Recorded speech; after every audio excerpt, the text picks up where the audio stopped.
Assalamualaikum warahmatullahi wabarakatuh. Selamat pagi semua.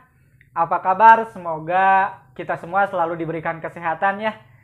Bertemu lagi dengan Bapak di pelajaran bahasa Indonesia tentunya. Nah, minggu kemarin kita kan sudah belajar mengenai cerita rakyat dari mulai mengidentifikasi nilai, kemudian mengembangkan makna, membandingkan nilai. Nah, pada kesempatan kali ini, pada hari ini, kita akan membahas kompetisi dasar 4.7, yaitu mengenai menceritakan kembali isi hikayat dalam bentuk cerpen.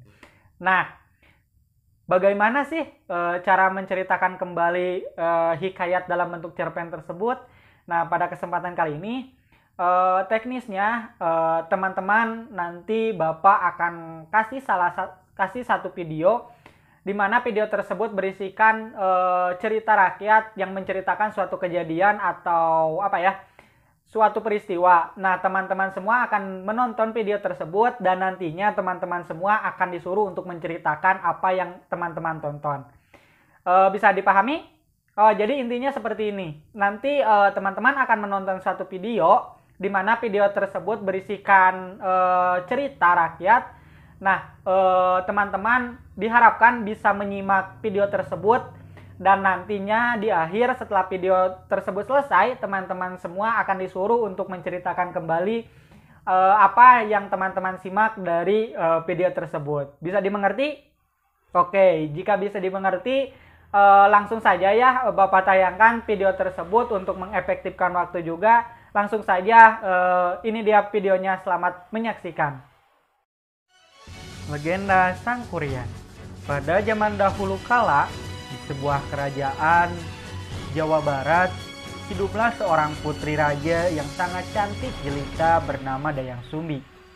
Ia sangat gemar menenun. Suatu hari ketika sedang menenun, benang tenunannya menggelinding keluar rumah. Gadis itu berucap, "Ah, benangku jauh sekali jatuhnya. Siapapun yang mengembalikan benang tenunanku, kalau ia perempuan akan kuangkat sebagai saudara. Kalau ia laki-laki akan menjadi suamiku." Tiba-tiba datanglah seekor anjing membawakan benang miliknya. Anjing tersebut bernama Si Tumang. Dayang Sumbi pun terpaksa memenuhi janjinya. Mereka pun menikah. Ternyata Si Tumang adalah titisan dewa yang dikutuk menjadi binatang dan diturunkan dan dibuang ke bumi. Waktu berlalu, Dayang Sumbi pun hamil dan melahirkan seorang anak laki-laki yang tampan yang diberi nama Sang Kuryang. Suatu hari, Dayang Sumbi menyuruh Sang Kuryang untuk berburu mencari hati kijang. Sang Kuryang pun berangkat ke hutan ditemani oleh Si Tumang. Setelah berburu panjang sepanjang hari, Sang Kuryang tak mendapat seekor kijang pun. Ia juga kesal karena Si Tumang tidak membantunya berburu. Sang Kuryang marah. Lalu ia memanah Si Tumang sehingga anjing itu pun mati. Sang Kuryang mengambil hati Si Tumang dan membawanya pulang untuk diberikan kepada ibunya. Dayang Sumbi tidak percaya bahwa hati yang dibawa anaknya adalah hati seekor kijang. Akhirnya Sang Kuryang mengakui bahwa hati yang dibawanya adalah hati Si Tumang. Betapa murka Dayang Sumbi. Tanpa sadar ia memukulkan gayung yang dipegangnya kepada Sang Kuryang sehingga menimbulkan bekas luka di kepala anak itu. Sang Kuryang kesal, lalu pergi meninggalkan rumah.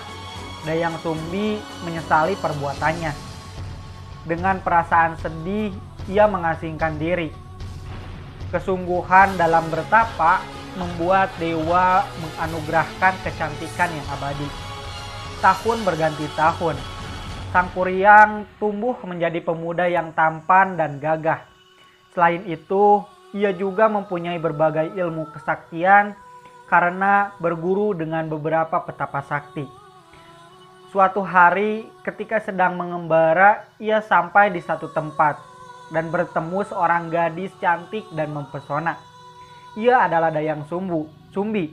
Mereka saling jatuh cinta tanpa tahu mereka adalah ibu dan anak.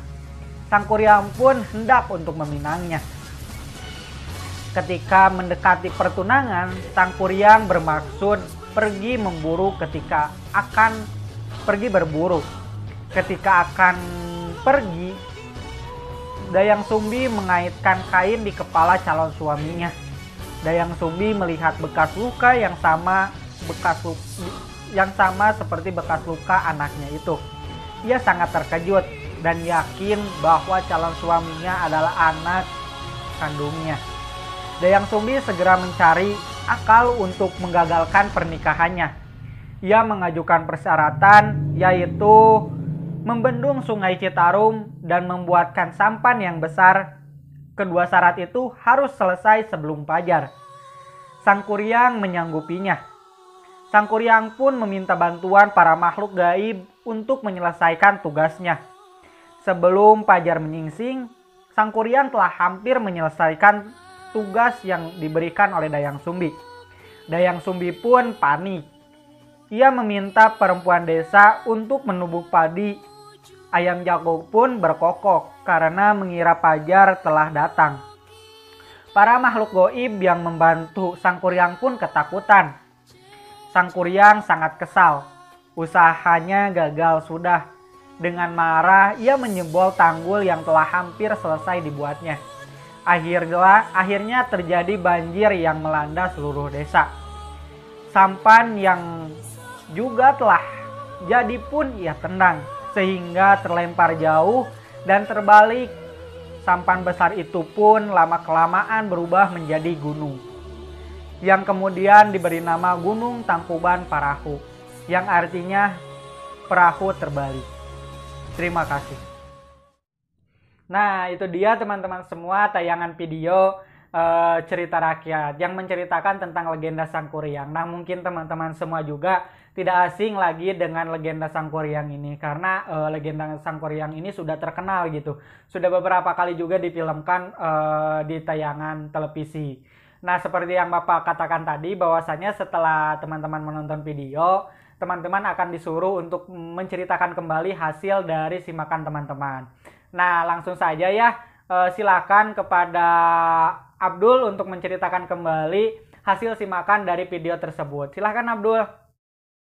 Baik Pak, terima kasih. Boleh bawa buku catatan Pak? Boleh, silahkan. Terima kasih Pak. Hasil simakan dari video yang saya simak tadi, yaitu pada zaman dahulu itu ada kerajaan yang diletaknya berada di Jawa Barat, dan hiduplah seorang putri raja yang bernama Dayang Sumbi. Dayang Sumbi ini pun begitu cantik dan dia hobi atau gemar menenun. Nah, suatu hari ketika Dayang Sumbi sedang menenun, benang tenunannya itu menggelinding keluar jauh dari rumahnya. Dan dia berkata, jauh sekali benangku jatuhnya, dan siapapun yang menemukan benang tenunanku, kalau ia perempuan akan kujadikan saudara, kalau laki-laki ia akan menjadi suamiku. Nah, tiba-tiba datanglah seekor anjing yang membawa kain tenun tersebut. Anjing tersebut itu bernama si Tumang. Dayang Sumbi pun terpaksa gitu harus menikah dengan si Tumbang atau anjing ini. Dan singkat cerita mereka pun menikah. Ternyata si Tumang itu adalah seorang titisan dewa yang dikutuk menjadi binatang dan dibuang ke bumi gitu. Nah, waktu terus berlalu, Dayang Sumbi pun hamil dan melahirkan seorang anak laki-laki yang begitu tampan, yang ia beri nama Sang Kuryang. Dan suatu hari Sang Kuryang disuruh ibunya itu Dayang Sumbi untuk berburu ke hutan dan mencari hati kijang dan Sang Kurya pun berangkat dengan ditemani si Tumang anjing atau suami dari Dayang Sumbi itu. Nah, setelah berburu sepanjang hari, Sang Kuryang itu tidak menemukan Kijang dan dia pun marah gitu dan juga kesal kepada si Tumang karena si Tumang pun tidak membantu dia dalam berburu. Akhirnya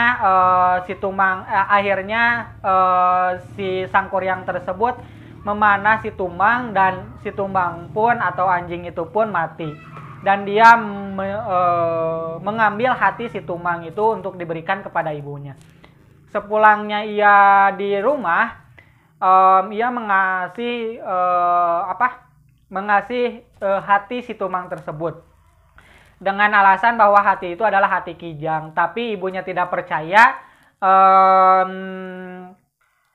Akhirnya Sang Kuryang pun mengakui bahwa hati itu adalah hati si Tumang atau anjingnya.